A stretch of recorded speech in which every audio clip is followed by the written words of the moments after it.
Jaya Radha Gopinath Radha Gopinath Radhe.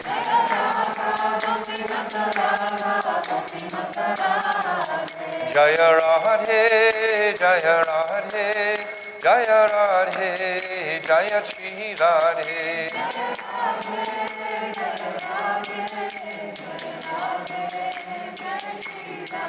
Oh Jaya Vrishabhanu Nandini Radhe Radhe Vrishabhanu Nandini Radhe Radhe.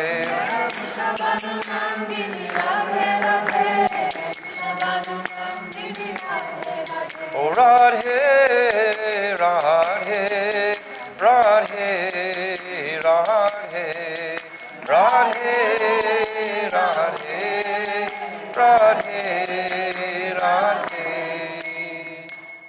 Jai Sachinandana Gaurahari ki jai, Shishi Radha Gopinath Ju ki jai, Vrishabhanu Nandini Radharani Vrajeshwari ki jai, Srila Gurudev ki jai, Srila Bhaktivedanta Swami Srila Prabhupada ki jai, Jamuna Devi Maharani ki jai, Giriraj Govardhan ki jai, Vrinda Devi Maharani ki jai, Shri Vrindavan Dham ki jai, Anantakota Vaishnava Vrinda ki jai, Go Premanandi, Hari Hari Bol. Om Agina Timirandasya Gyananjala Shalakaya Chakshu Unmilitam Jena Tasmai Shri Guruve Namaha Guruve Gaurachandraya Radhikaya Taralaye Krishnaya Krishna Bhaktaya Tarabhaktaya Namo Namaha Narayanam Namaskrityam Naram Chaiva Narottamam Devim Saraswatim Vyasam Tato Jayatudiraye Yam Pravajantam Anapetyam Apetya Krityam Dvaipayano Viraha Katara Ajuhava Putreti Tammayatayo Taravo Vinidustam Sarvabhutam Munimanatoshmi Bhaktya Vihina Aparada Lakshay Shiptascha Karmadhitaranga Mahadye Kripa Maitvam Sharanam Prapana Prinde Namaste Charana Ravindam Bhajami Radham Aravinda Netram Smarami Radham Madhurashmitasyam Vadami Radham Karuna Baradram Tatoma Manasti Katyana Chapi. I first of all offer millions and millions of Dandavat pranams unto the lotus feet of my most beloved Gurudev, Nitya Leela Pravishna Om Asto Tarsarashishimad Srila Bhaktivedanta Narayan Goswami Maharaj.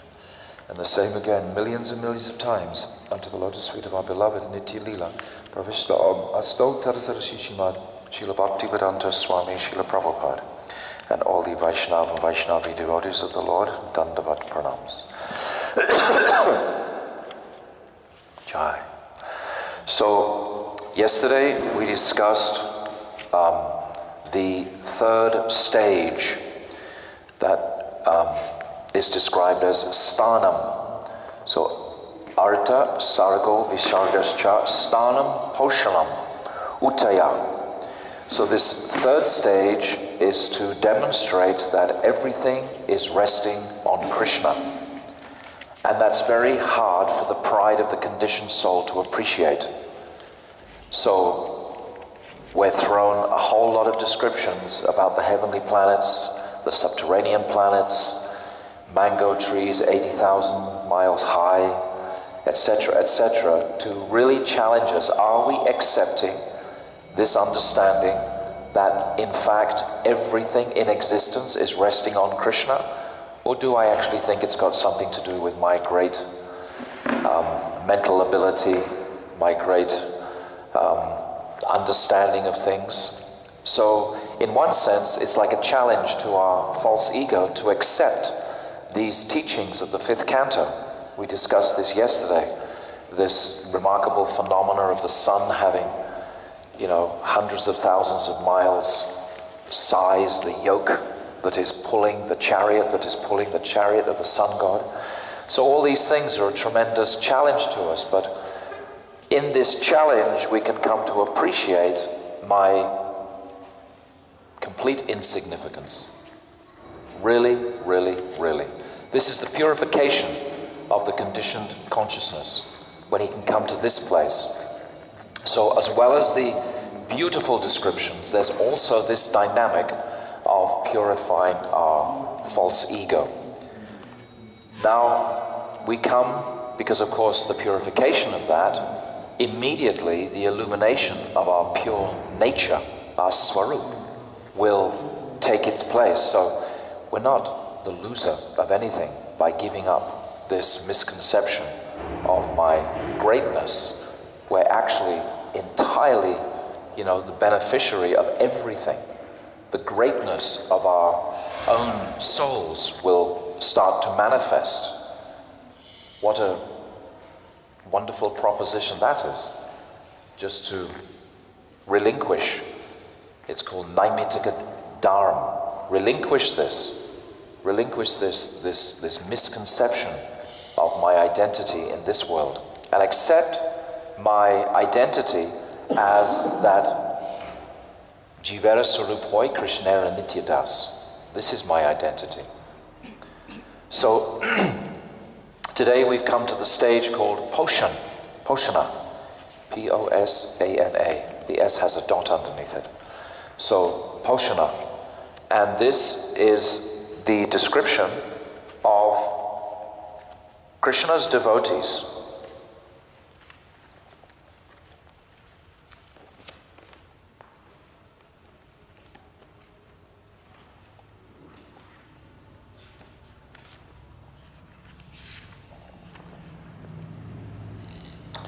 The special care and protection of the devotees of the Lord.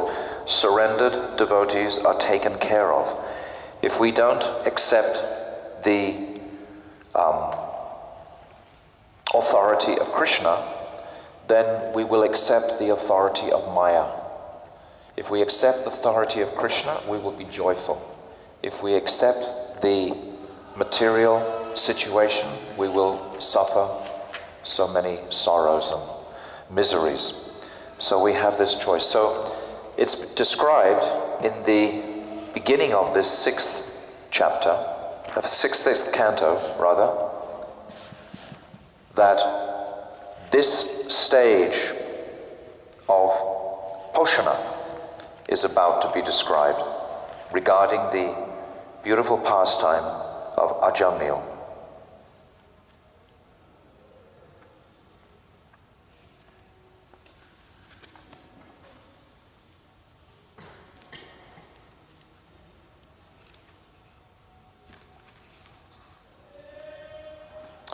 Described right at the very beginning here. Throughout Srimad Bhagavatam, there are descriptions of 10 subject matters, including creation, subsequent creation, and the planetary systems. Shukadeva Goswami, the speaker of Bhagavatam, has already described creation, subsequent creation, and the planetary systems in the 3rd, 4th, and 5th cantos. Now in this 6th canto, which consists of 19 chapters, he will describe Posana, or protection by the Lord. So this is this stage now. Now, in this chapter, at the beginning, Parikshit Maharaj, he's just heard about the hellish planets, because at the end of that 5th chapter, there are many descriptions describing what happens if we are very envious, if we commit aparad, our offenses, etc., if we take so much intoxication. All of these punishments are graphically described. And this is to actually perhaps intimidate us, the general people, to intimidate them away from these activities. One of the planets, for example, it's so hot that you can never lie. You can't lie down and go to sleep. You're constantly like walking on this boiling hot planet, and you can't actually lie down and take any rest. So you become excessively fatigued, but you can't go to sleep because you can't lie down because it's so boiling hot. So all these kind of really heavy type of punishments to the subtle body. So you can die many times in the hellish world, but you don't actually die because it's just your subtle body that's going through all these sufferings, extreme sufferings, to give us an impression not to make that offense again. How else can the Lord teach us? He tries in so many ways to offer us the positive alternative, but just like a child, you try to give the child so many encouragements and so on, but if he doesn't do it, if he doesn't do what he's told, the kind parent will give him a slap. This will help the child to remember. That's kindness, that's generosity, just like the slap of Guru. If we're constantly transgressing, then Guru in some form or other, he'll give us a slap to wake us up and tell us the seriousness of actually what we're doing. So this is like a heavy slap, to show us, don't go there, don't perform these negative activities, retrograde activities.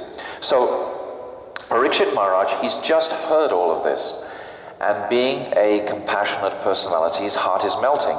He's thinking, well, how can I ask a question on behalf of all the jivas so that they won't have to go and suffer those hellish planets? So he asks Shukadeva Goswami this question. Then Shukadeva Goswami replies that unless one takes to the path of atonement, then one must go through these hellish planets. But Parikshit Maharaj, being a great devotee, he doesn't actually agree with Shukadeva Goswami. And he asks Shukadeva Goswami that this atonement is like the bathing of an elephant. We see how an elephant goes and baths in a lake, then the elephant comes out and again covers himself in dust and dirt and so on. So Parikshit Maharaj doesn't think that this path it's called karma kand. It's I do certain activities and this will offset the negative activities. But the very root of the desire to perform the sinful activities, this hasn't been purified yet. So Parikshit Maharaj, he's not satisfied with this answer of just performing atonement to be forgiven for our various sins and so on. So then Shukadeva Goswami begins to describe the path of karma, of Gyan Kand. That actually, if we understand who is that personality of Godhead, if we follow the path of Gyan and understand through our intelligence not to commit sinful activities, then that will save us from that hellish condition. But nevertheless, unless devotional service is performed, then the very root still remains. Even if you have so much knowledge of the factual aspect of the Supreme Lord, but if you don't turn it into a realized knowledge, Vigyan, through devotional service, then again, these desires, these sinful desires, are just going to sprout in one form or another.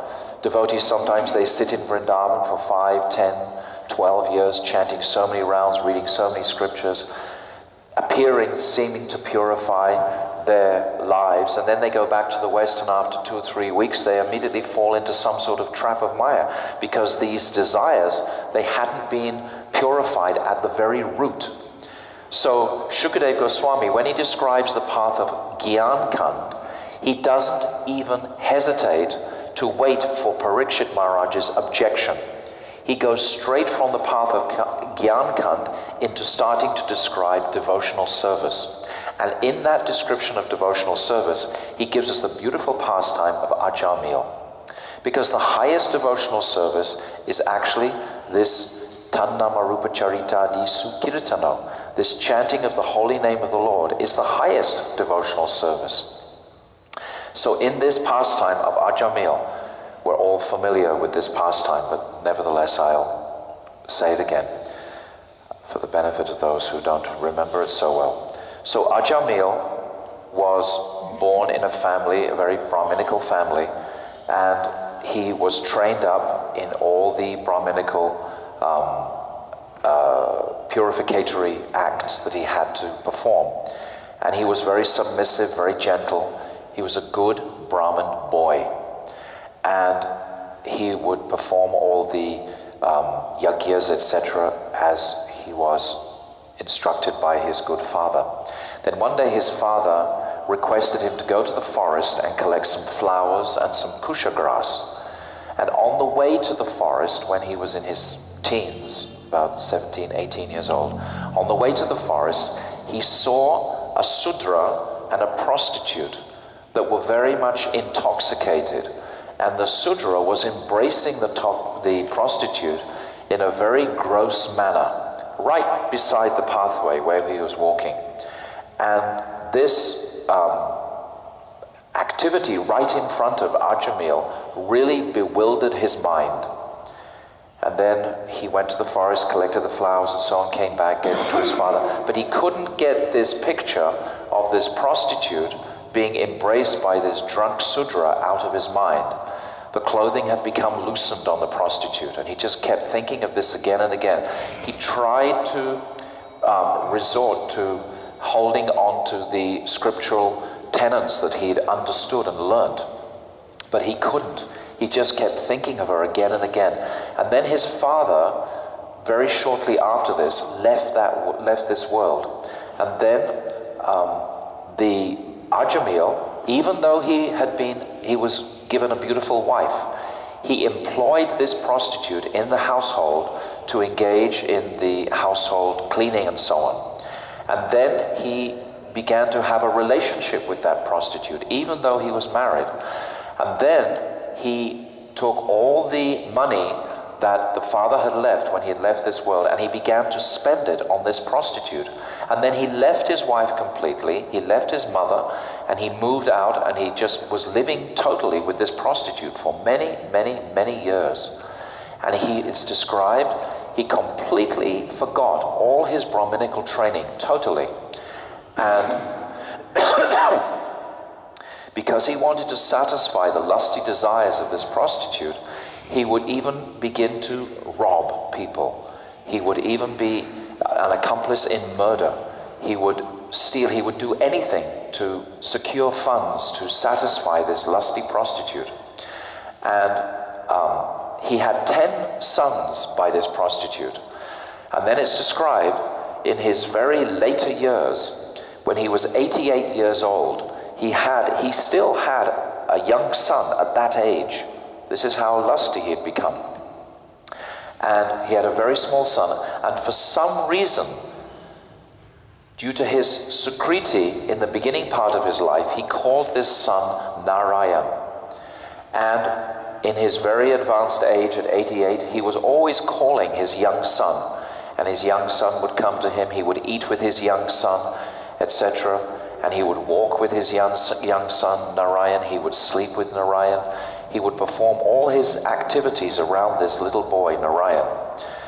And then the time factor came in, and it was time for his death. And on the deathbed of Ajamil, when he was leaving this world, he saw these 3 hideous personalities coming towards him. It's described that they were like hunchbacks, their bodies were deformed, their hair was standing on end. They looked completely hideous and ferocious. These are the Yama Dutas. Yama is the Lord of Death. Duta means messenger. So the messengers of the Lord of Death. And these personalities were coming for the soul of Yamaraj, to take him to the hellish planets, as had just been described by Shukadev Goswami. But Ajamil, in his extreme fear, he called out for the name of his beloved son, Narayan, Narayan, Narayan. He could think of no other shelter. He called out for his son. And even though he was calling for his son, the Vishnu Dutas, the messengers of Lord Vishnu, they heard that cry of Ajamil at the very moment of his death, and immediately they appeared, these 4 shining, beautiful personalities with 4 arms. There's a beautiful description of them, because the Yamadutas, they were very surprised to see these personalities. They'd already put that rope, that Pashunaga, they'd already put it around the neck of Ajamil, and they'd begun to pull the soul from the core of Ajamil's heart out of his body and take him to hell. But when the Yamadutas arrived, it's described how they illuminated the whole area by their effulgence. Vishnudutas, I'm sorry, yes. But the Vishnudutas arrived, and by the beauty of their effulgence, they lit up the whole area. And they spoke in voices that were rumbling like thunder and full of authority. And they told the Yamadutas to stop immediately what they were doing. And the Yamadutas, they were utterly shocked. Who has the audacity to check us in our work for Lord Yamaraj? Who dare contradict the words of Lord Yamaraj and obstruct our service to him? And they question these Vishnudutas. Who are you? And then the Yamadutas, they describe the Vishnudutas. They say, oh, you are looking so beautiful. You have beautiful golden helmets. You have beautiful ornaments, etc. And they describe the beauty of the Vishnudutas. And then the Vishnudutas, they say to him, oh, you are the servants of the Lord of Death. Now you must describe to us what are the religious principles that you are supporting and enforcing. So now there's incredible descriptions here by the Yamadutas describing what is religion, etc., in terms of the judgments that have to be meted out by Yamaraj.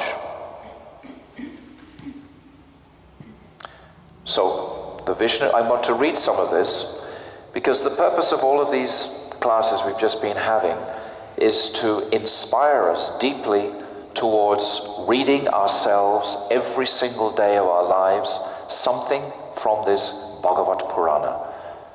So I want to read some of the language here and you can appreciate it more fully. So the blessed messengers of Lord Vishnu, the Vishnudutas, said, if you are actually servants of Yamaraj, you must explain to us the meaning of religious principles and the symptoms of irreligion. Then what is the process of punishing others who are actual candidates the actual candidates for punishment? Are all karmis engaged in fruitive activities punishable, or only some of them? So now these are the laws of this world. These are the laws that are being spoken here by the Yamadutas first, and then the Vishnudutas. Now, all during this conversation between the Vishnudutas and the Yamadutas, Ajamil, he's spellbound. He's actually aware of these two personalities, or 8 personalities. He's aware of them. And he's hearing this conversation is taking place. And his consciousness is still alive. Now the Yamadutas are replying, that which is prescribed in the Vedas constitutes dharma, the religious principles, and the opposite of that is irreligion. The Vedas are directly the Supreme Personality of Godhead Narayan and are self-born. This we have heard from Yamaraj. The reason I'm reading this is because the Yamadutas, they speak so beautifully about what is religion, etc., and what is due to suffer punishment if it's not followed. And then at the end of this presentation, then the Vishnudutas, they lament and they say, oh, you are most ignorant people. You don't understand. They chastise the Yamadutas, even though they speak so authoritatively. So I want to speak something of this. The supreme cause of all causes, this has been spoken by the Yamadutas. Narayan is situated in his own abode in the spiritual world, but nevertheless, he controls the entire cosmic manifestation according to the 3 modes of material nature, Sattva-gun, Rajagun, and Tamagun. In this way, all living entities are awarded different qualities, different names, such as Brahmana, Kshatriya, and Vaishya, different duties according to the Varnashram institution, and different forms. Thus, Narayan is the cause of the entire cosmic manifestation. But they don't know who actually Lord Narayan is, as will be seen later. They actually only know Lord Yamaraj as the supreme authority.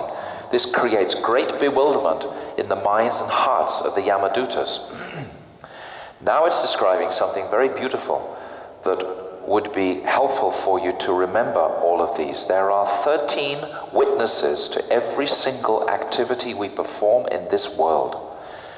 And it's described the sun, the fire, sky, air, demigods, moon, evening, day, night, directions, water, land, and Supersoul himself all witness the activities of all living entities.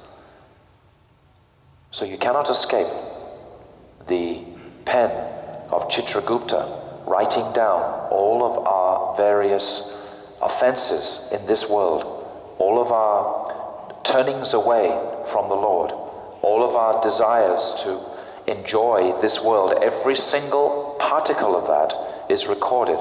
It's not at any time that we can avoid being witnessed in our activities. So we should be very cautious of this. They're very beautiful commentaries by Srila Prabhupada on these. Do they write it down, or is it just, do they just remember? These personalities are witnessing all of our activities, good and bad, pious and impious. They are witnessing, and it is being recorded by the servants of Yamaraj through the eyes, for example, of the sun, through the presence of the fire, through the sky itself, through the very air itself. The demigods, moon, evening, day, night, etc. All of these are witnessing, and by their witnessing, they are relaying to the scribes of Yamaraj, who is recording every single, like there's the beautiful pastime of when Jagai and Madai are released or blessed by Mahaprabhu, and the demigods begin rejoicing like anything. And it's described how there's a tremendous kirtan going on in the celestial world at the celebration that Jagai and Madai have been forgiven for all their millions and billions of sinful activities.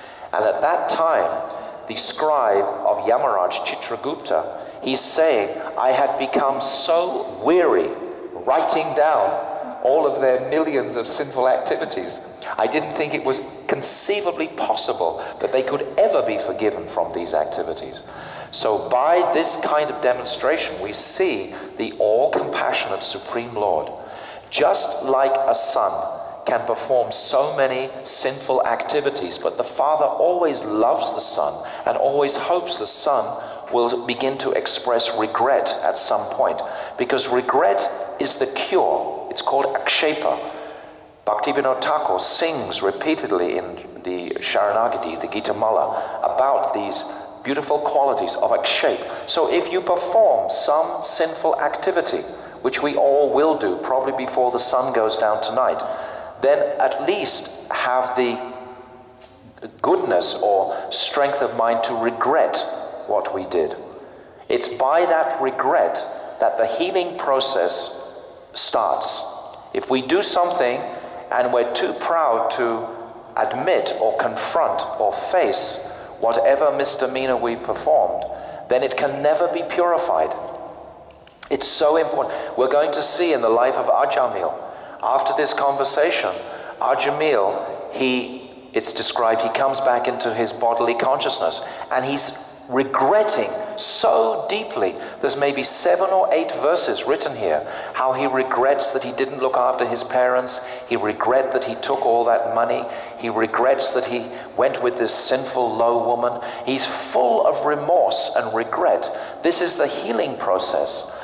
By that fie on me, that condemnation of my activities, my sinful activities, then I can be purified. So this is natural, we see. And then Ajamil, he goes to Haridwar after that and takes shelter of the holy name. So now it's carrying on. The candidates for punishment are those who are confirmed by these many witnesses. So it's confirmed by the sun. Yes, the sun saw this. The sun witnessed this. It's like when Sita Devi was put in the fire by Lord Ramchandra after staying in the house of Ravana. It's like that's an example. The sun god, Agni, he was bearing witness to Sita's chastity. Never for a moment had she thought of any other person than Ram as her husband, even though she'd spent almost a year in the house of Ravana. So she was placed in that fire. Then Agni Dev, he carries her out of the fire afterwards and proclaims she is as pure as fire itself. Therefore she wasn't burnt by the fire. who are confirmed by these many witnesses and have deviated from their prescribed regulative duties, everyone engaged in fruitive activities is suitable to be subjected to punishment according to his sinful activities. Now all this can be quite intimidating unless we know the conclusion of this pastime, which is just to simply take shelter of the name. This whole chapter, or 3 chapters, they're all about the power of taking shelter of the holy name of the Lord. It's only by taking shelter of the holy name that all of our sinful activities can be incinerated at the very root. Srila Gurudev describes in one very beautiful lecture he gave in Mathura in 94. He was giving a Bhagavat Saptaha then, and he was describing Ajamil's purification. I'll read that in a second. Well, I'll just read some more of these first. So the Yamadutas are speaking to these residents of the Vishnu Dutas. He says, "O inhabitants of Vaikuntha, you are sinless, but those within this material world are all karmis, whether acting piously or impiously. A karmi is someone who performs some fruitive activities." It's not, in the very early days of the Western Krishna consciousness, we were calling everyone who wasn't a devotee or wasn't practicing in the temple a karmi. This is true, but at the same time it took on something of a derogatory meaning, a mood, because most of the devotees living in the temple, they were also acting like karmis. They were also performing various acts so to gain some fruitive result from that. Many devotees were doing like that. So they were also karmis. So a karmi is anybody at all. He can be chanting Hare Krishna, he can be doing so many things, but if he's still trying to earn a living, etc., and support himself, that's karma. He's engaging in karmic activities. There must be some sinful reaction somewhere along the line for something. But that reaction can be incinerated by the power of the holy name. So they're not entirely fallen karmis. They're karmis who understand what they're actually doing. They're understanding that interaction with karma that they're engaged in. So it's not the same. But nevertheless, we should be a little cautious just calling someone in a derogatory term. A karmi is someone who engages in karma for some fruitive result. Karma Mishra Bhakti. Yes, karma Mishra Bhakti. Thank you. One who has accepted a material body cannot be inactive, and sinful action is inevitable for one acting under the modes of material nature. I can remember when I first came and joined, there was the impression in the temple that actually we were all above the material modes of nature, because we read about it. There was such an arrogance, actually. We were thinking, oh, well, we're not like the karmis. We actually know about the material modes of nature, and we're not influenced by them. I mean, it was like youthful arrogance. But that's the mentality we had. It was only after some time we saw how much we were afflicted actually by the material modes of nature, and how it's not a small time thing to actually become purified of that influence, or understand that influence in our lives, and know how to rise to the mode of pure goodness. Therefore, all living entities within this material world are punishable. So this means even people who are chanting Hare Krishna but are under the modes, if they haven't actually fully performed devotional service, in proportion to the extent of one's religious or irreligious actions in this life, one must enjoy or suffer the corresponding reactions of his karma in the next. O best of the demigods, you can see 3 different varieties of life, which are due to the contamination of the 3 modes of nature. This is what Gopijana Vallabha Prabhu was saying yesterday when he approached Gurudev and asked him confidential questions about Raganuga. And Gurudev was saying in response, well, if you're still being controlled by the material modes of nature, how you can feel some eligibility to actually enter into these topics, these subject matters, because you're going to be influenced by the material modes of nature. So by diligently performing bhajan, by diligently taking shelter of the holy name, gradually, we can become liberated from this influence of the material modes of nature. The living entities are thus known as peaceful, restless, or foolish, as happy, unhappy, or in between, or as religious, irreligious, or semi-religious, we can deduce that in the next life, these three kinds of material nature will similarly act. So now, it goes on for many verses here. The Yamadutas are explaining very beautifully the philosophy of Krishna consciousness, but it's not referring to the power of the holy name at all, because this they're completely in ignorance of. And then they even describe, through this chapter, the behavior of Ajamil.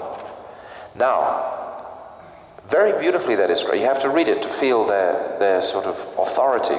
It's not like they're just some scary creatures from the lower realms who don't really know anything. They're thoroughly educated in the laws of karma. And their descriptions are very clear. Nevertheless, in the next chapter here, the Vishnuduta said, "Alas, how painful is it that irreligion is being introduced into an assembly where religion should be maintained." In other words, they're chastising the Yamaduta straight away. "Indeed, those in charge of maintaining the religious principles are needlessly punishing a sinless, unpunishable person, because they're trying to take this soul of Ajamil to the lower regions." And then the Vishnudutas are carrying on. They're not at all sentimental. Even though the Yamadutas have spoken so authoritatively, still they're completely contradicting themselves. And then the Vishnudutas carry on. They're saying a king or governmental official should be so well qualified that he acts as a father, maintainer, and protector of the citizens because of affection and love. He should give the citizens good advice and instructions according to the standard scriptures and should be equal to everyone. Yamaraj does this, for he is the supreme master of justice, and so do those who follow in his footsteps. However, if such persons become polluted and exhibit partiality by punishing an innocent, blameless person, where will the citizens go to take shelter for their maintenance and security? So we can almost parallel this sometimes in the lives of devotees. They go and they sit and they speak the Bhagavatam, but actually, perhaps they're not in knowledge of so many different aspects. So it's behooving all of us to become knowledgeable in these precepts if we're going to speak them. We should understand so much if you're going to take the responsibility for presenting these. Of course, being under the guidance of Srila Gurudev, he will protect us and he will guide us solidly. But it is our responsibility to understand these subject matters very clearly, just like the Vishnudutas are saying to the Yamadutas.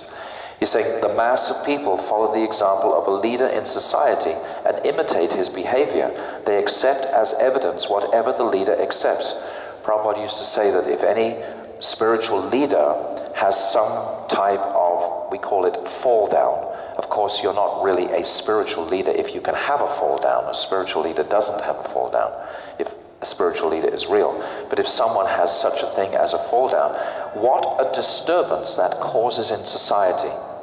What a disturbance that causes for those who are acknowledging him as being that leader.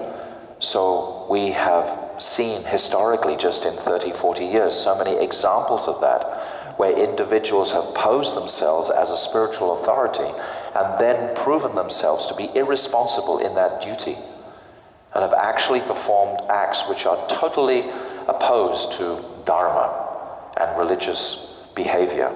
So just like we were saying last night and previous night about speaking the topics of Raganuga Bhakti, those presenting them must ensure in their lives they are following very diligently. Because as soon as we start to deviate, even at all, then these desires, they will just overwhelm us. Our practices have to be very steady. The Vishnudutas continue. People in general are not very advanced in knowledge by which to discriminate between religion and irreligion.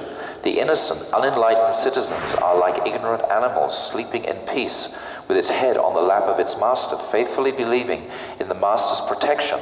If the leader is actually kind-hearted and deserves to be the object of the living entity's faith, how can he punish or kill a foolish person who has fully surrendered in good faith and friendship? So they're just building to this point. This is the beginning of their principle, establishing the foundation of the mistake that the Yamadutas made. Ajamil was already atoned for all his sinful actions. Indeed, he has atoned not only for sins performed in one life, but for those performed in millions of lives. This was just completely astonishing for the Yamadutas to hear this. According to their precepts of what is karma and what are the reactions for karma, this is, and Ajamil had not performed any atonement. Hearing this was like a thunderbolt for them. But for those performed in millions of lives, for in a hopeless condition he chanted the holy name of Narayan. Even though he did not chant purely, he chanted without offense, and therefore he is now pure and eligible for liberation.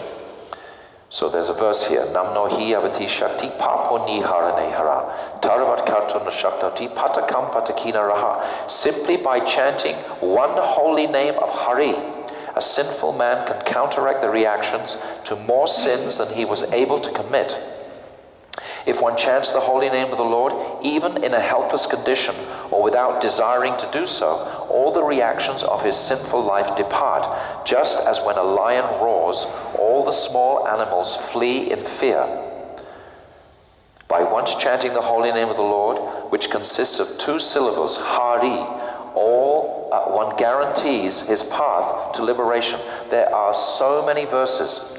I actually have a file here that anybody can copy if they want to, with something like about 30 verses just from this Ajamil chapter, proclaiming the glories of the holy name. There's verse after verse after verse after verse, because the Yamadutas, they have to be convinced. So this is a very wonderful chapter if you want to truly be inspired to take shelter of Nam. The Vishnudutas continued, even previously while eating and at other times, this Ajamil would call his son saying, "My dear Narayan, please come here." Although calling the name of his son, he nevertheless uttered the 4 syllables, Narayan.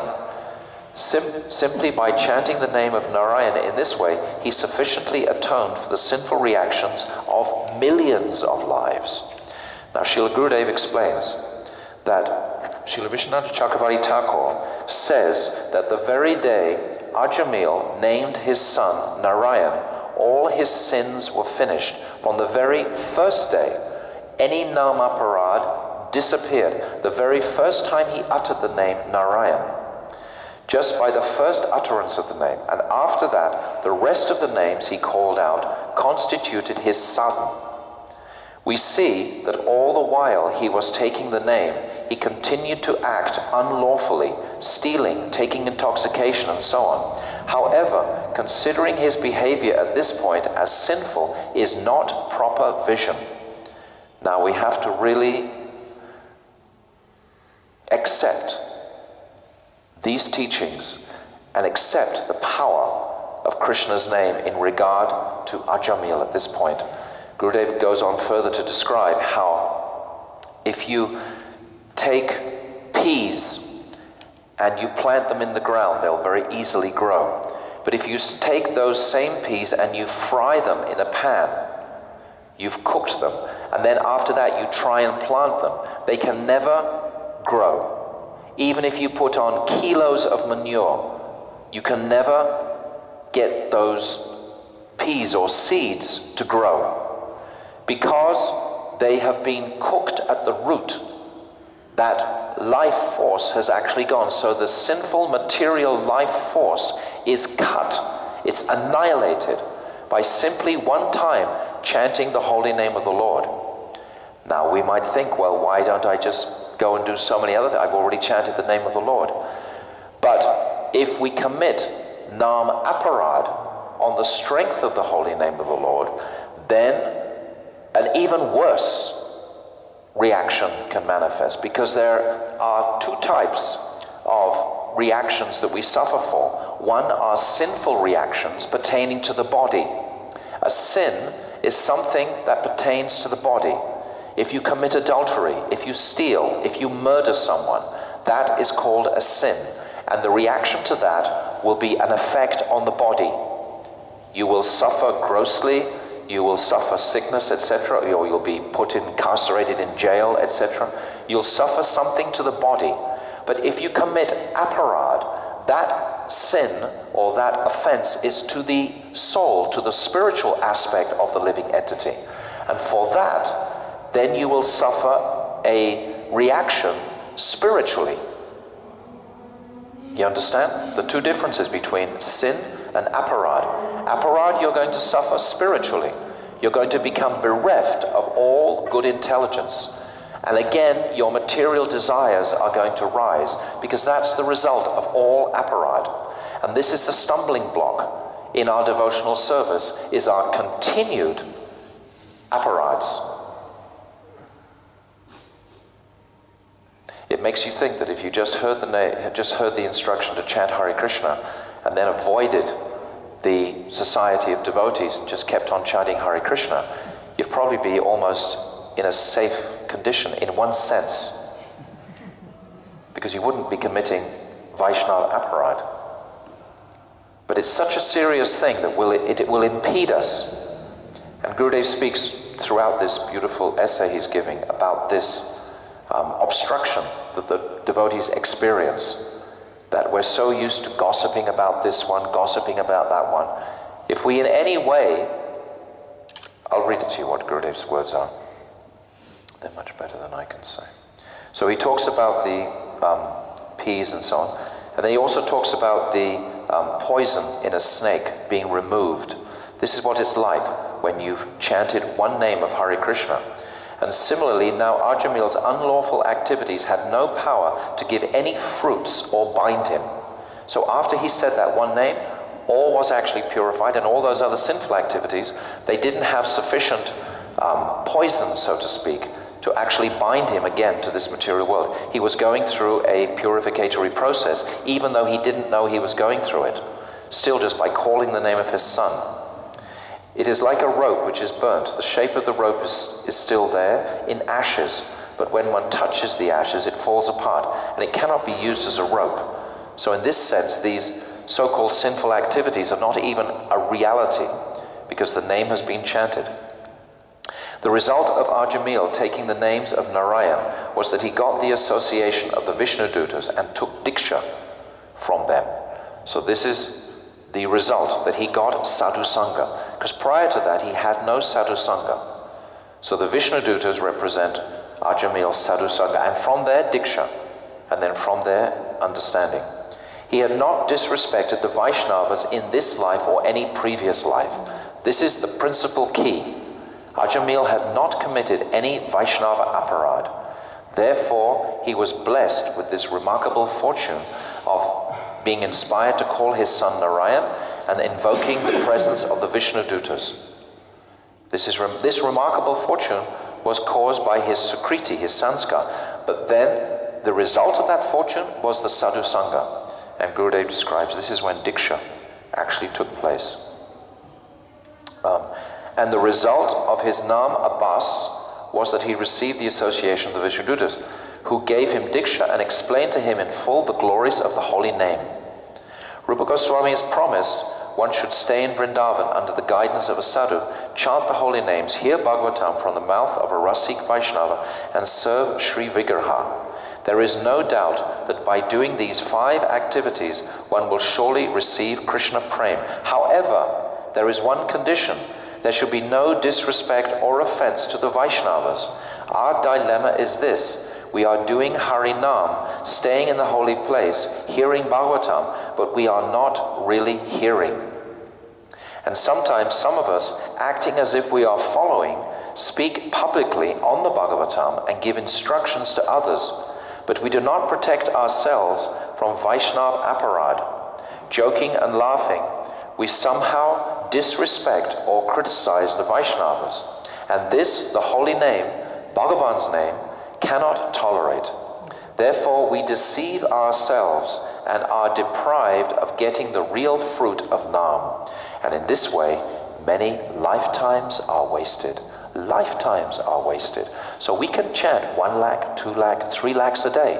But if we are continuing to commit Vaishnava aparad. Now what are the aparads? We know the 10 offenses. Now the first, to blaspheme the devotees who have dedicated their lives to propagate the holy name of the Lord, is the one that we are most continually transgressing. In our thirst for some sensational gossip, we'll very happily condemn one individual, we'll glorify another, etc. We'll perform this aparad constantly, thinking that we are so superior to somebody else. This again is our pride, the influence of our pride. And we'll criticize. But many times, the devotees, they neglect and forget about the 10th offense. What is the 10th offense? Even if you don't make any criticism, and you're following all the scriptural injunctions, you're following Gurudev's instructions, you're regarding him in the proper way, yet the 10th offense, to maintain material attachments even after understanding so many subjects on this matter. Instructions on this matter, yeah. This 10th offense, how much am I still maintaining my attachments to this material world and body and place? This offense we constantly have to review. If we're not feeling I'm on a rocket with my bhajan, if I'm not feeling I'm really going ahead, then it's due to some type of aparad, some type of offense. Every single day we should have beside our desk somewhere a list of the 10 offenses and just be cautioning ourselves daily. Because the mind, the fickle mind in Kali Yuga is just in half a second will just be so easily condemning someone. Thinking in a very justified way. Now Gurudev speaks about this. You know, it's not a question of whether someone does something or wrong. It's not our business. He says, if you see another devotee doing something wrong, just don't look. It's not your business. It's between him and our Maker. It's between him and Sri Krishna. It's not your business to go around hanging a sign on someone saying, condemned, thumbs down. Yes, we'll hang him tonight. We do this. I've lived in the company of devotees long enough, and I'm the worst offender. I'm saying this just for my own benefit, and if you also can get some benefit from this as well. I was very inspired this morning reading this. I was taking all kinds of vows deep in my heart. Never again. I'm not going to go there again. I mean, how long does it take to wake up? How long does it take? We just dribble on with it. Probably, you know, by lunchtime I'll have condemned 10 other devotees. But I'm still praying. And I was also feeling this mood of akshepa, regret. Because unless that's also coupled to give some strength through humility, yes, I am condemned. I have done it so much, more than anybody. You know, criticized other people. You know, when will I just get completely like sick of it? It's like lust itself. You just get, no more, no more. No more, enough. You get overwhelmed with it. You know, so we want to purify that. So Gurudev is saying, just don't look. There are elevated Vaishnavas who will see their faults and rectify them. That is Guru. Guru will see those faults. We are not Guru.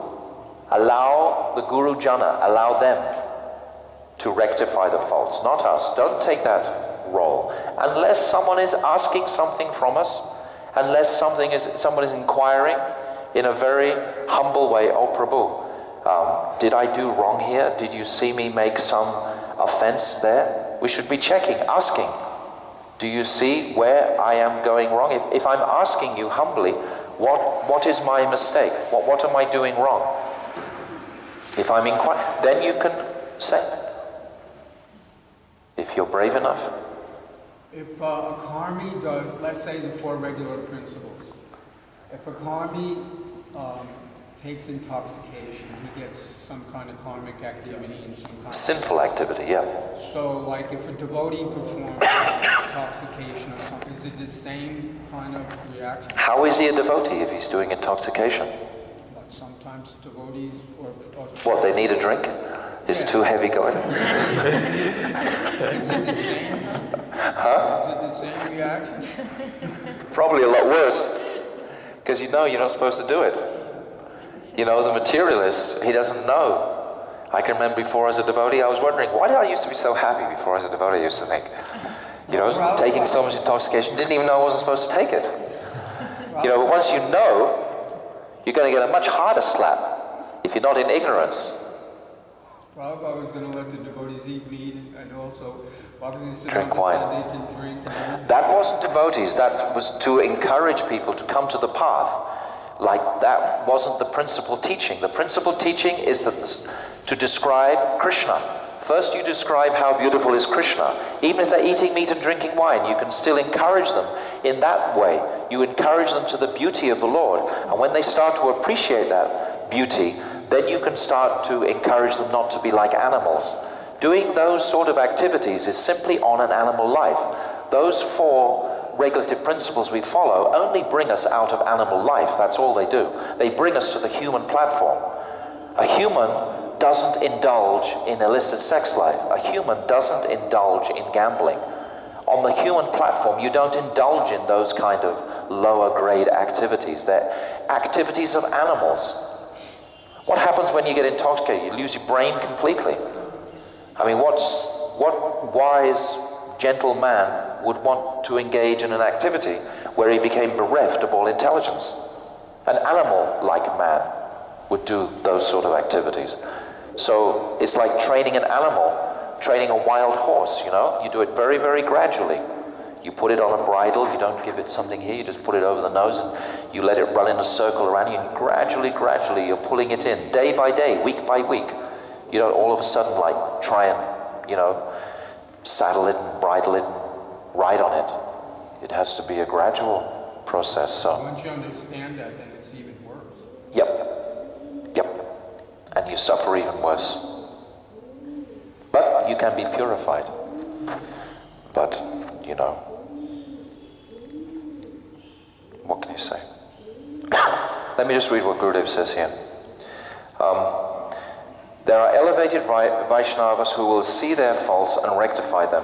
You cannot do it. You just tend to your own bhajan. If someone else is not doing bhajan, why are you worrying about it? What's it got to do with you? What business is it of yours? Srila Bhakti Rakshak Sridhar used to say beautifully, mind your own business. Mind your own business. We have enough business of our own, trying to assimilate all these shastras, trying to, appreciate the beauty and wonderment of Radha and Krishna's pastimes. Why should we be so concerned? Because it's an aspect of our false egos. It often happens when you move into a mat that the younger devotees, they love to slap, the new people coming in just to show how great they are. It kind of supports that false ego, reinforces it, But we should see it clearly and not go down these roads. We're trying to engender a soft heart. How does a soft heart manifest? It doesn't manifest by aggressively trying to point out everyone's faults. It can't. Sometimes it's difficult to understand when to draw the line regarding... Always difficult, Prabhu. We've always got excuses for it. We always got, but.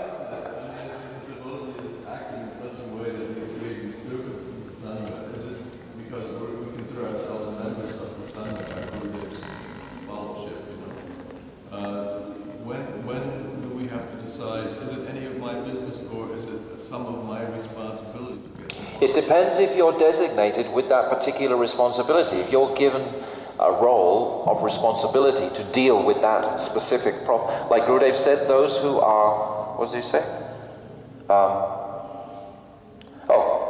Those elevated Vaishnavas who see their faults, and they will rectify them. So if you've been put in a position where your service is to actually rectify that, for example, if you've been put on a sannyasi board, and it is your duty, responsibility to the Sangha to actually deal with a particular, errant sannyasi, for example.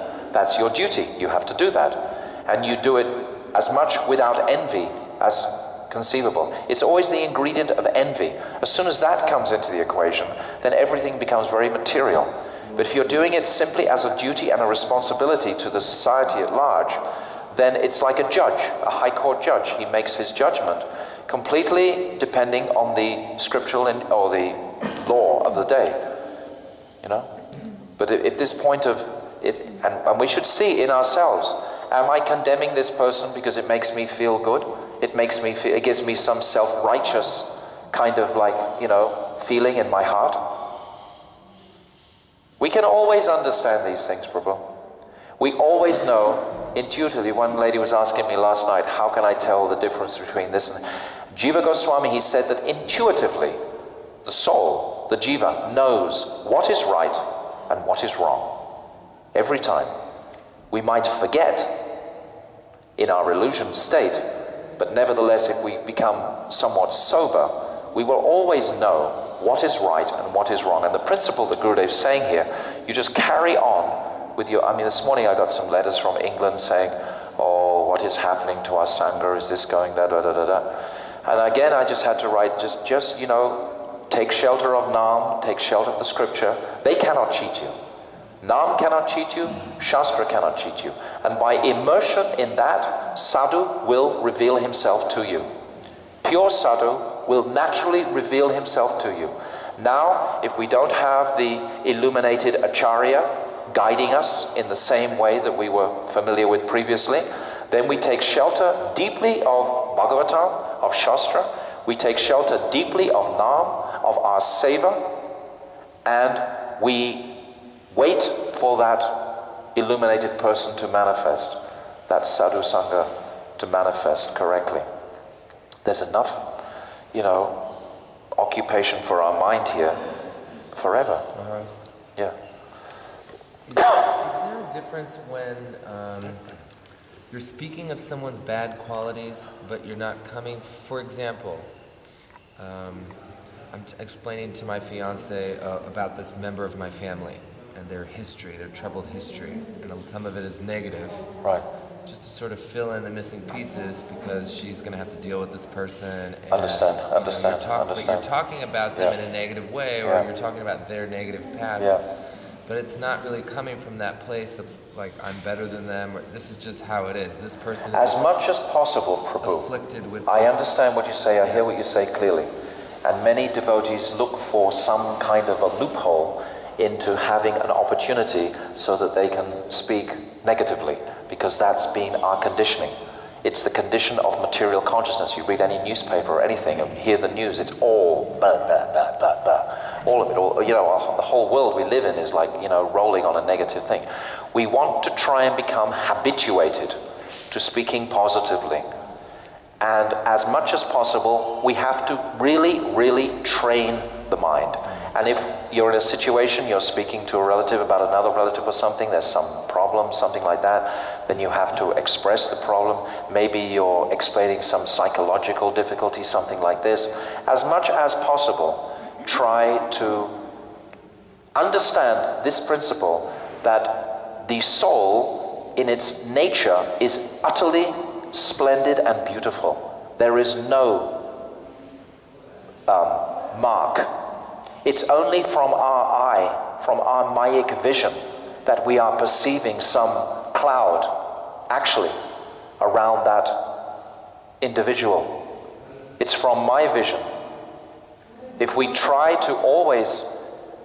I mean, it's easy for me to sit here and say these words. I can't practice this for a minute. You know, I shouldn't even say them, but this is the truth. This is the path that we want to come to.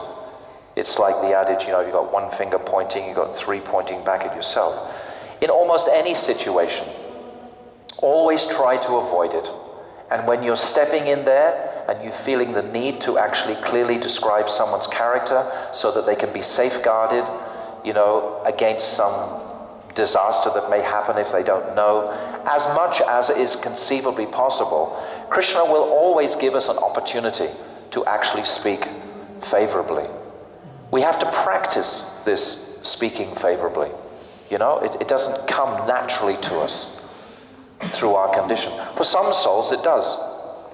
I know some individuals, you know, they just don't have that sort of deep ingrained envy like I have.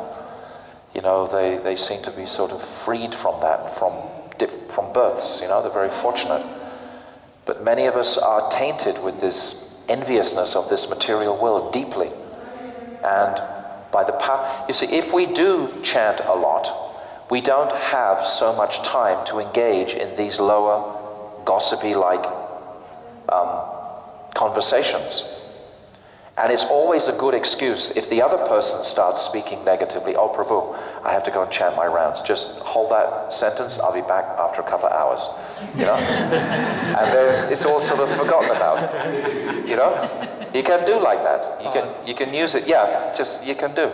Many times actually people come to me and they have this problem or that problem, and I say, Prabhu, how many rounds did you chant today?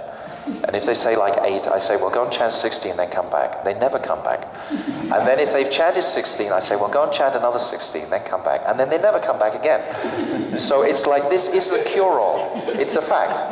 It cures the disease. It seems really simplistic, but it is really deep. I think most of us acknowledge the depth of what I'm speaking about today, because we all engage in these negative talks, and they all lead us down to a negative end. We have to start appreciating the exalted nature of the Supreme Soul.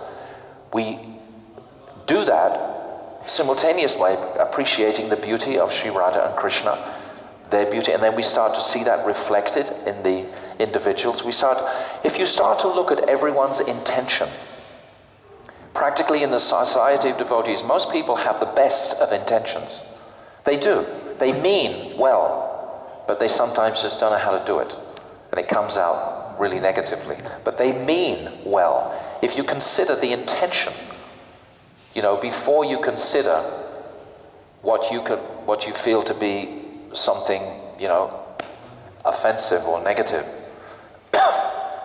So consider and now Gurudev goes on in this beautiful lecture he gave in Mathura to describe the sort of results we see historically from this.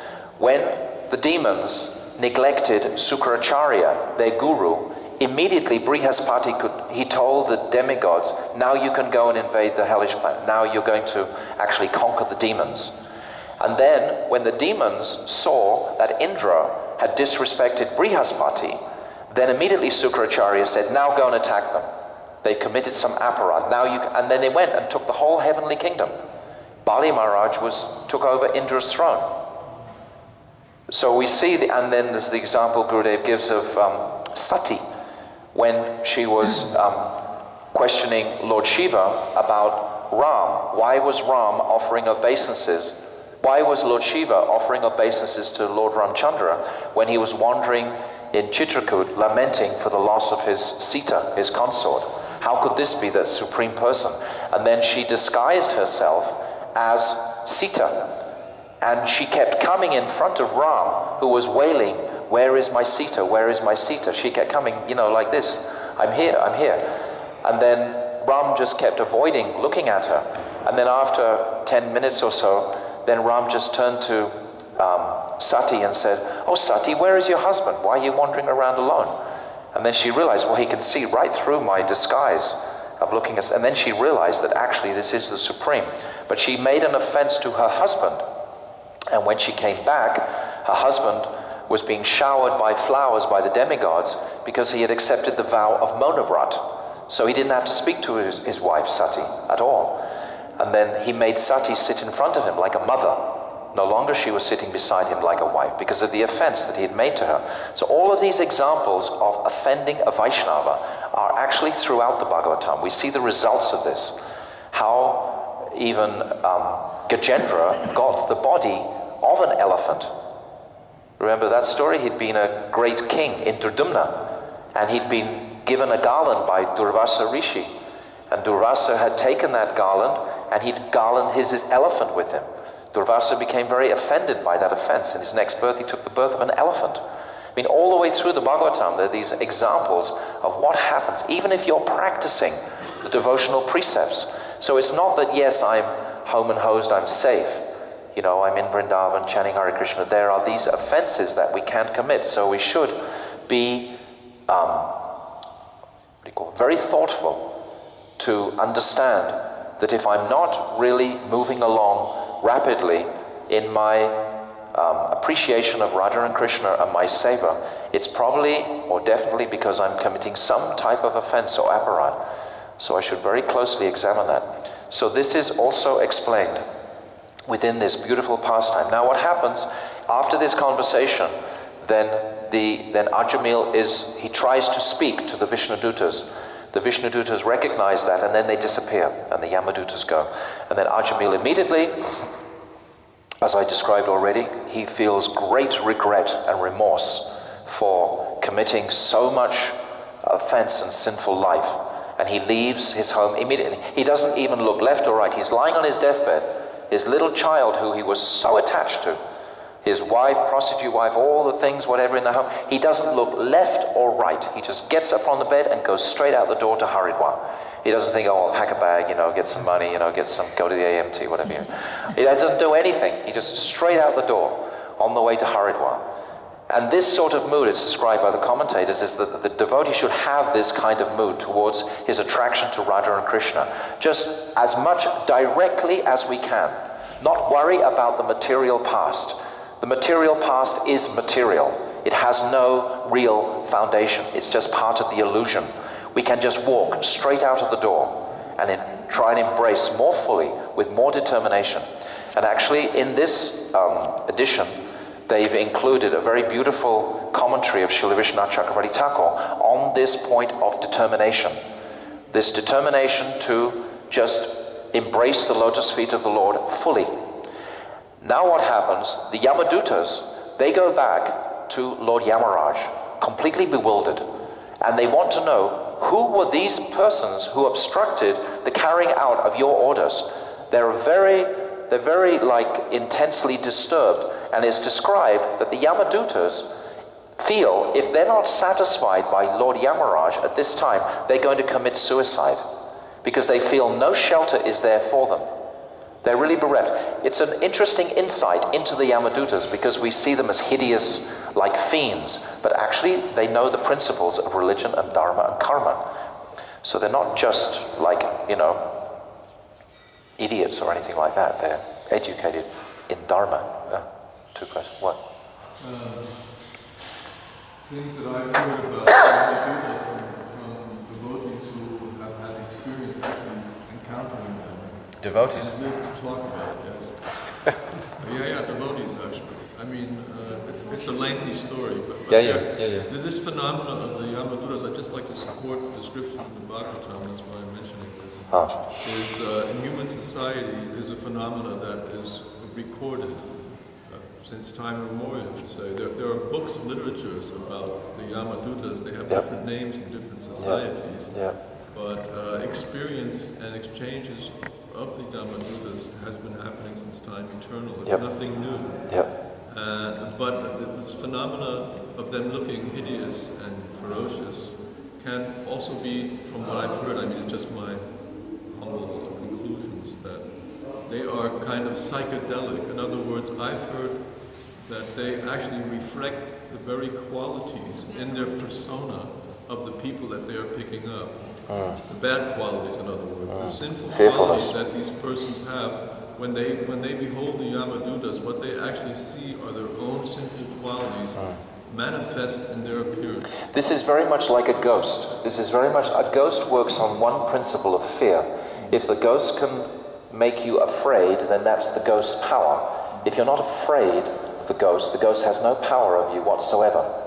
If a ghost comes, and ghosts are around, of course, and if you just tell the ghost with all your strength, get lost, and you're not afraid of it, then the ghost has no power over you whatsoever. It only uses that fear. So in the same sense, the Yamadutas create such a fearful state for that soul leaving the body that they perceive them in such a hideous form. But I want to just finish now and get to this point, that they come into the court of Yamaraj. I'll get to your question in a minute. They come into the court of Yamaraj, and Lord Yamaraj becomes so pleased, so ecstatic to hear his messengers say the name Narayan. Just to say the name in the court of Yamaraj, Narayan. It's never spoken of. And he becomes so ecstatic and immediately begins to meditate on the Lord. And then he glorifies the Yamadutas for having the fortune of meeting these personalities. And then he begins to glorify Lord Narayan. He begins to glorify Krishna. And he explains, I am not actually the supreme authority. You were thinking that I was that authority because that was the way the dynamic was working to make you do your service, but actually the Supreme Lord, and he begins to glorify beautifully. Then he begins to glorify the name of the Lord. And there's an end verse, Etavan evalokeshmin pumsam dharma paroshmito, bhakti yoge bhagavati talnama granadi bi. This is one of the last verses that Yamaraj is quoting to the Vishnudutas, that this name has the capacity to purify all the worlds, what to speak of one individual. So never go near those great souls who have taken shelter of the holy name. And there's many verses at the end here warning and instructing the Yamadutas never to go near those individuals who have taken shelter of the holy name. So at the time of death, but taking shelter of the holy name, as we've just described, is not just chanting Hare Krishna, Hare Krishna, Krishna, Hare Hare, Hare Hare, but it's actually understanding what are the offenses that I can commit while chanting these holy names. You know, if the offenses are still well and truly on the boil, then something will be of benefit. So, you know, we get some benefit from Namaparad, but the greater benefits that we are hankering for can't manifest. We have to make an effort, a real strong effort. This Prabhu had a question. I was just going to ask quickly if the fact that he took birth in a Brahminical family and had that training had anything to do. Of course, that's what's explained. I explained that already. That gave him the good fortune, the Sukriti, to even call his son Narayan. That was the result of this birth's Sukriti. Up until the age of 16, 17, he had been performing all very paka Brahminical acts. And for that, there is a positive reaction. And the positive reaction culminated in him being inspired to call his son Narayan. So that was the fruit of that. But all these aspects of, if you do this, you'll get this. If you do this, you'll get this. These are sort of like all considerations. We want to reach that point of only wanting just to please that Supreme Lord without, if you send me to hell, if you send me anywhere, it doesn't really matter, so long as I can serve you. So we want to break out of this whole karmic kind of mentality, because much of these chapters are about karma. They're about atonement, but they're finalizing it with this understanding of the power of the holy name. So it's very wonderful that we've spoken for now. This is the 8th class on the Bhagavatam. And we've finished fully with this glorification of the holy name. This holy name will take us out of the hell. That's the negative, that's the minus aspect. But the positive aspect, it will give us the qualification to enter Radha Kund, to enter the contemplation of Radha Dasyam. It will give us the adhikar to actually appreciate who is Radha and Krishna, what is the nature of their pastimes. And this we've been discussing every night in Venu Geet. So we were looking to this positive aspect. Don't be intimidated. But we should be intimidated by our, what do you call it? Desire to commit aparad. Why do we desire to commit aparad? What is this material conditioning? Enjoying spirit. Yes, very good. It's very good. Enjoying spirit, simple. Simple, it's the heart of it. Bhaktisiddhanta Saraswati has said very clearly, when the enjoying spirit is high, if you're having a big feast with all the devotees, and you're enjoying your senses is high, know for sure that humility is far away. As soon as the enjoying spirit rises, in all kinds of occasions, that means I am losing my vision of my seva. Just like we described a few days ago about Daruka, he was actually experiencing ecstatic symptoms. Tears and trembling were on his body, and he was condemning this, that they were obstructing his ability to serve nicely the Supreme Lord. 5 minutes left. Oh, we'll be through. I've gone 20 minutes over the clock already. I'm watching the clock very closely. So thank you very much, all of you. I wish I had lots of gifts to give you for your kind attendance of these classes. You know, Indian musicians, when they go and do their musical recitals on stage, etc., They carry baskets and bundles of chadas and all kinds of things, because at the end of their performance, they distribute to the audience in gratitude for them coming to listen. So I'm very appreciative. How could I speak? I have learned myself in the last 8 days more than I could begin to imagine from studying this with you all. Really, my understanding and appreciation of Bhagavatam has gone times 100. So I hope also in some of your minds and consciousnesses and hearts that has also happened for you too. But definitely I have learned so much by being forced to go very scrutinizing into these scriptures with you. Particularly we've talked about trying to make something of understand the stages, and we've described the different stages. So I think now, from all these classes, certainly myself, I am much more aware of the entirety of the Bhagavatam as a whole. All the different pastimes we hear, how we can add them to the whole. The whole is enunciated in the 3rd verse of Chatushloki. This 3rd verse, which is talking about the rahasya, or the mysterious aspect of the Bhagavatam. What is the mystery of the Bhagavatam? It's devotional service. This devotional service is the key. If we perform devotional service, we're going to be purified of our material desires to enjoy, therefore reducing our chances of committing aparad. And if we take shelter of the holy name, study this Bhagavatam for the rest of our lives, as much as possible, and as much as possible speak on this Bhagavatam. Because by speaking on it, definitely these truths will become reinforced, and then remembrance will come. This is our process. Shravanam, Kirtanam, Vishnu Smaranam. So Srimad Bhagavatam ki jai, Srila Gurudev ki jai, Ananta Kota Vaishnava Vrinda ki jai. Gaur Premanande, Hari Hari Bol. Hare Krishna, Krishna Krishna, Hare Hare, Hare Krishna, Krishna Krishna, Hare Hare, Hare Rama, Rama Rama, Hare Hare, Hare Rama, Rama Rama, Hare Hare, Hare Krishna, Krishna Krishna, Hare Hare, Hare Krishna, Krishna Krishna, Hare Hare, Hare Rama, Rama Rama, Hare Hare, Hare Rama,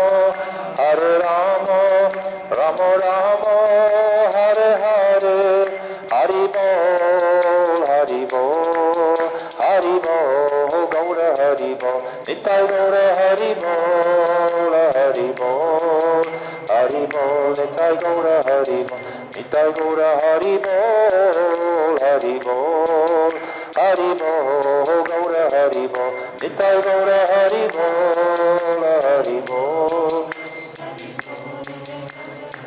O Jaya Sachinandam Jaya Gaura Hari, Sachinandam Jaya Gaura Hari.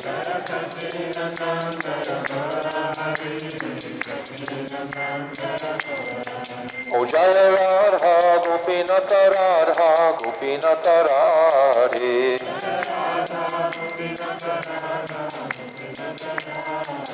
Jaya Radhe Radhe Radhe Radhe Shri Radhe.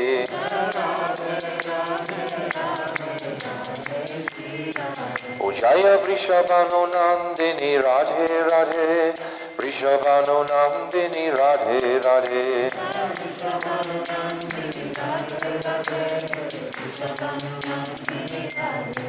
O Radhe Radhe Radhe Radhe.